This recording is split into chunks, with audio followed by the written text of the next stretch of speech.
All right, from Simply's Little Sock, how has closing of gyms back in March affected your workout routine? Yeah. I feel really bad for the world. But just this totally destroyed some people's habits because when you associate going to the gym with like doing your fitness and feeling good about yourself, and then all of a sudden that's taken away from you, that paired with the fact that you're living in a pandemic and just constantly worrying about your job, your health, your friends, your family, can totally take a toll on people. So I understand that maybe even figuring out how to work out at home wasn't your first priority. With that said, I've seen so much helpful information on the internet about how to make do because we have to accept this new normal, as all the experts have told us. And I have found some good strategies, I think, to figure it out at home. So we were lucky to buy a squat rack, which is that like big rack thing you see where you can put the barbell on. But we also had some dumbbells, and I think the biggest, most accessible thing that anyone can get, and it's not that heavy, is resistance bands. So those bands you see me using to do a pull up, or I'll put them around my legs and do like different moves like that.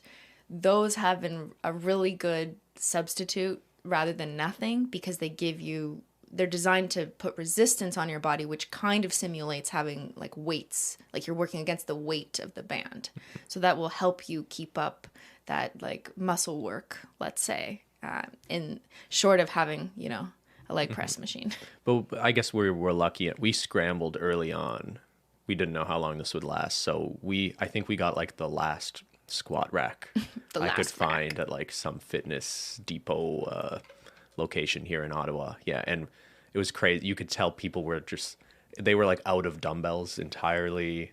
Like we managed to get one of the last squat racks, one of the last barbells they had. Like people were calling them and lining up, and I think it's still the case now, right? It's really hard to find fitness equipment, even if you have a place in your house or a garage to put it. And it's all overpriced.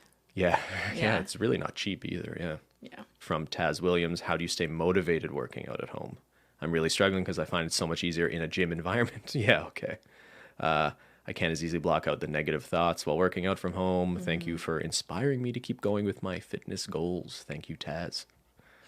I have one practical tip for this Okay. that I found has really helped me. And I have two. Okay. So the first one is if you have someone at home that you can work out with, do that Okay. for sure. Number one is if you have a workout buddy, use them. Say, we're going to book a time, put it in your calendar, send them an invite. Yeah, you Like, keep each other accountable, right? you're booking it in just like it's a doctor's appointment. You don't have a choice. You have to go, and you're there together. So you're not going to quit because your friend's there. So you don't want to let your friend down. So now you're doing it together, Okay. and then you'll both feel really good and happy that you did it. So that's option one. If you don't have someone, option two is to film yourself. You're probably gonna be like, What? oh God, no! Why would you suggest that? When I first started in the basement and like didn't know if this was gonna work because here I am by myself. Ben didn't want to come downstairs, and I'm like, how am I gonna sit here weightlift for an hour? This does not feel like a gym. There is nail polish right there. Like Ben's watching TV. Right I upstairs. can't watch TV? No, but it's distracting. It's not the gym environment, is what I'm Okay, saying. Like yeah. there are distractions in your home. I realized that if I just picked up my iPhone, put it against the wall, and filmed myself doing each set, even if I wasn't going to post it, I felt like I had someone watching me. And it also gave me the opportunity to review what I just did. So not only did it feel like I got to do it because my phone is watching me. Secondly, when I looked back at the footage, I'd be like, that was a good set. Good job, me. Or your back was not looking perfect on that one. You Yeah. need to correct that for next time. So it's actually a practical tool for other reasons. And then after recording myself for, basically every exercise that I did, I had all this footage and I was like, okay, well, maybe now I should post it. No, I'm not saying you have to post it, but I have personally found that posting stuff like I have on Instagram or whatever has helped me because it, first of all, lets people know that like I'm working out and it gives other people some positivity and they feel encouraged. So I like being a good influence and I see the positive feedback from that.